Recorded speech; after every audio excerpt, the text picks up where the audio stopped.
Anak, kailan ka uuwi? Magpapasko na. Ayun na! Malapit na mag-Noche Buena! Bilisan nyo! Oh, naayos ko na yung table ha! Lagyan nyo dito yung mga pagkain! Oh, pinaglutuan ko kayo ng favorite nyo, kaldereta! Mga anak, sana nagustuhan yung mga regalo namin sa inyo. Thank you po! Hindi na magiging blurred yung mga pictures ko! Wow, mga favorite box ko to ah! Thank you po! Ang angas naman nito, solid! Sa wakas, makakalaro na din ako! Nay, sana palaging ganito. Sana palagi tayong masaya at kumpleto. Siyempre naman anak, ano ka ba? Oh, 12 o'clock na. Merry Christmas, mahal. Merry Christmas, mga anak. Oh, Merry Christmas! O, kain na tayo. Merry Christmas, guys. Merry Christmas. Mahal ko kayong lahat. Merry Christmas. Best family ever. Bawi na lang ako next year, Nay. Scarlett, focus on your work. Opo ma'am, ito na po. Gusto ko lang maging malinaw sa inyo na dito sa klase ko, ako ang nasusunod. Naintindihan? Ma'am, ito po yung assignment ko. Anong klaseng assignment to? Parang ginawa lang ng bata. Mababa lang grades mo dito ah. Pinaghirapan ko yung assignment na yun. Sino ang pambansang bayani natin? Ma'am, Scarlett. Ang pambansang bayani natin ay si... Oops! Napakabagal mo sumagot. Ang pambansang bayani natin. Straight to the point ang kailangan ko sagot. Ayusin yung sumagot ha. Hindi na kayo elementary. Opo, ma'am. Pinayagan ba kita kumain sa loob ng klase ko? Ma'am. Akin na yan. Kung ayaw niyong binabastos kayo, wag niyo akong bastusin. Oo, be. Kain tayo sa labas mamaya, ha? Hala, galit na si ma'am. Umalis lang ako saglit, ganyan na kayo. First meeting pa lang natin, pinapakita nyo ng mga ugali nyo. Buti pa yung kabilang section, tahimik lang. Kayo na ata ang worst section na napuntahan ko. Kung kami ang worst section, ikaw ang worst teacher. Sorry po, ma'am. At dahil dyan, bibigyan ko kayo ng maraming assignment. Ma'am? Oh, Scarlett, kamusta ka? Sana ikaw na lang ulit teacher namin. Ang sungit ng bago naming teacher eh. Hayaan mo. Next quarter, ako na ulit ang magiging teacher nyo. Talaga, ma'am? Thank you, Lord! Okay, class. What is the difference between your and your? Ma'am. Yes, Samantha? Your is a possessive adjective indicating ownership, while your is short for you are. Very good. Basic. Alam ko naman yan. Pabida ka lang magtaas ng kamay. Next question. Ano ang pagkakaiba ng nang at nang? Ako, ma'am. Okay, Scarlett. Ang nang ay nagpapahiwatig ng pagmamayari. Ang nang ay nagpapahayag ng paraan o panahon. Tama! Mahusay ka, Scarlett! Sobrang dali lang naman ang tanong eh. Next question. 10 points ang makakasagot neto. What is the biggest organ of our body? Ma'am ako, ma'am! Ma'am! Akin lang tong 10 points na to. For sure, hindi mo naman alam yan. Yes, Samantha. Nauna ka kay Scarlett. Ang biggest organ of our body is stomach. Mali! Okay, Scarlett? Lungs po, ma'am. Wrong answer.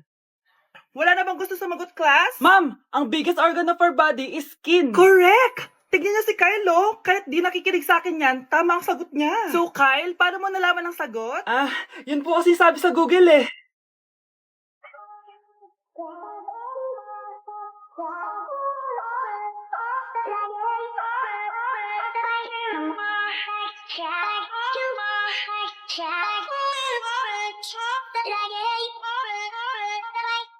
Nay, tinatamad ako pumasok. Diyos ko, mga kabataan ngayon. Kami nga, tumatawid pa kami ng ilog at bundok. Nayo, ito award mo. Ang ganda mo, be. Ano ka ba, be? Ako na to eh. Ikaw na talaga yan. Mas inuna pa mag-makeup kaysa maligo. Yes!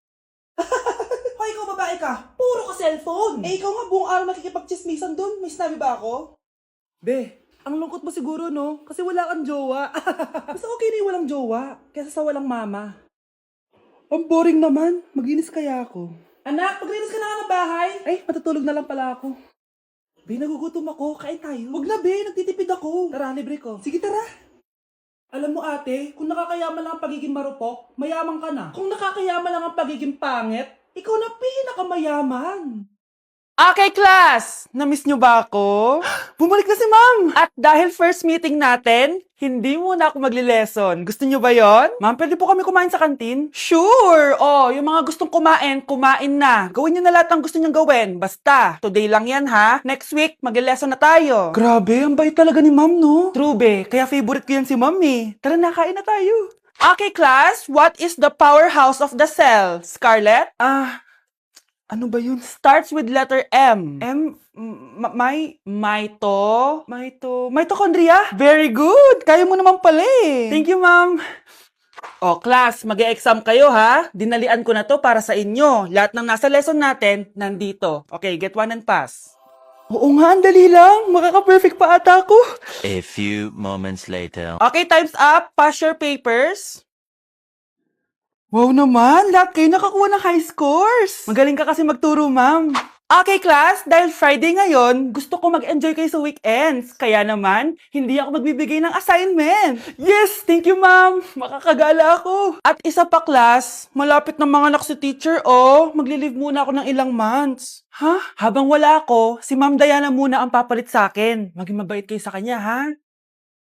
Hi, class! Namiss niyo ba ako? At dahil first meeting natin, may surprise quiz kayo. Nandito na naman yung pet peeve ko. Hindi! Hindi!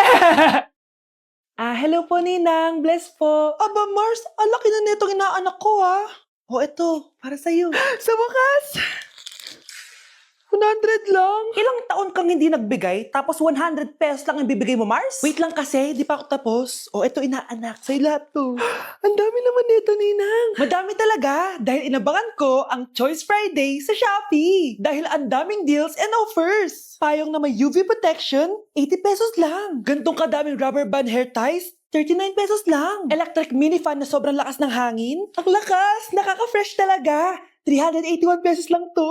Aesthetic na tsinelas na pwedeng panggala, 143 pesos na lang. O eto, pang cool kid na shades. 57 pesos lang. Wow, Mare. Turuan mo naman ako niyan. Sure, Mars. Madali lang. Just search my choice keyword on Shopee to enjoy 50% off voucher. Sige na, Mars. Una na kami, ha? Thank you po, Ninang. Welcome, inaanak. See you next year. Kapag pinirmahan mo to, akin na lahat ng mga kayamanan mo. Oh, pirmahan mo na. Tita, wala naman ako field trip ah. Hindi pa ba sinasabi ng teacher niyo na may field trip kayo? Anak, okay lang. Pipirmahan ko na to para makasali ka sa field trip niyo. Walang iya ka talaga, Rosa. Wala ka talagang titira sa akin, ha? Manda ka talaga sa akin. Mabilis ka talagang utuin, Susan. Salamat, Mare. Ramon, napapirma ko na siya. Atin na ang bahay, pera at mga ari-arian niya. Magaling ka talaga, Rosa. Kaso kailangan na natin kumilos na mabilis. Kasi sabi ng doktor, nagre-recover na yung mata niya. Ano? Kaya bukas na bukas din, papalayasin na natin sila. Total, nakuha na natin ang gusto natin. Nay, bakit mo pinirmahan yun, ha? Maliban natin kung ano nilalaman ng papel na yun. Huwag kang mag-alala, anak. Malapit nang matapos ang maliligayang araw ng tatay mo at ng kabit niya. Tita, bakit may dala kang maleta? Aba, syempre. Lilipat na ako dito sa bago kong bahay. Ano?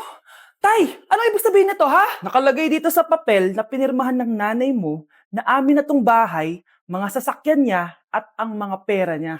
Napakahayop nyo! Bakit ang ingay? Ano nangyayari? Nay, kinuha na nila lahat sa atin! Ayan, magsama kayo mag-ina. Ngayong nasa amin na ang lahat, pwede na kayong lumayas. Ramon, magse-celebrate tayo, ha?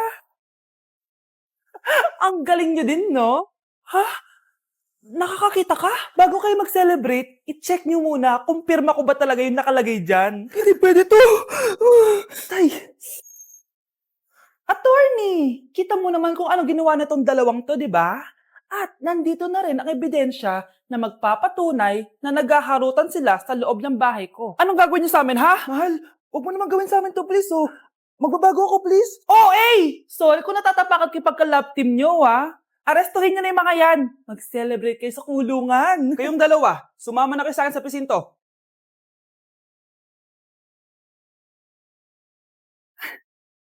Okay, class! Na-miss nyo ba ako? Bumalik na si ma'am! At dahil first meeting natin, hindi muna ako magli-lesson. Gusto nyo ba yon? Ma'am, pwede po kami kumain sa kantin? Sure! Oh, yung mga gustong kumain, kumain na. Gawin nyo na lahat ng gusto nyong gawin. Basta, today lang yan ha. Next week, magli-lesson na tayo. Grabe, ang bait talaga ni ma'am, no? True, be. Kaya favorite ko yan si ma'am eh. Tara na, kain na tayo. Okay, class. What is the powerhouse of the cell? Scarlett? Ano ba yun? Starts with letter M. Mitochondria? Very good! Kaya mo naman pala eh. Thank you, ma'am. O, class, mag-e-exam kayo ha. Dinalian ko na to para sa inyo. Lahat ng nasa lesson natin, nandito. Okay, get one and pass. Oo nga, ang dali lang. Makaka-perfect pa ata ako. A few moments later. Okay, time's up. Pass your papers. Wow naman, lahat kayo nakakuha ng high scores. Magaling ka kasi magturo, ma'am. Okay, class, dahil Friday ngayon, gusto ko mag-enjoy kayo sa weekends. Kaya naman, hindi ako magbibigay ng assignment. Yes, thank you, ma'am. Makakagala ako. At isa pa, class, malapit na mga anak si teacher, oh. Magli-leave muna ako ng ilang months. Ha? Habang wala ako, si Ma'am Diana muna ang papalit sa akin. Maging mabait kayo sa kanya, ha? Hi, class. Namiss niyo ba ako? At dahil first meeting natin, may surprise quiz kayo. Nandito na naman yung pet peeve ko. Hindi! Hindi! Hello po, Ninang. Bless po. Aba, Mars, ang laki na netong inaanak ko, ha? O, eto, para sa'yo. Sa wakas! 100 lang. Ilang taon kang hindi nagbigay, tapos 100 pesos lang ang bibigay mo, Mars? Wait lang kasi, di pa ako tapos. O, eto inaanak, sa'yo lahat to. Ang dami naman nito, Ninang. Madami talaga, dahil inabangan ko ang Choice Friday sa Shopee. Dahil ang daming deals and offers. Payong na may UV protection, 80 pesos lang. Gantong kadaming rubber band hair ties, 39 pesos lang. Electric mini fan na sobrang lakas ng hangin. Ang lakas, nakaka-fresh talaga. 381 pesos lang to. Aesthetic na tsinelas na pwedeng panggala, 143 pesos na lang. O eto, pang cool kid na shades. 57 pesos lang. Wow, Mare. Turuan mo naman ako niyan. Sure, Mars. Madali lang. Just search my choice keyword on Shopee to enjoy 50% off voucher. Sige na, Mars. Una na kami, ha? Thank you po, Ninang. Welcome, inaanak. See you next year.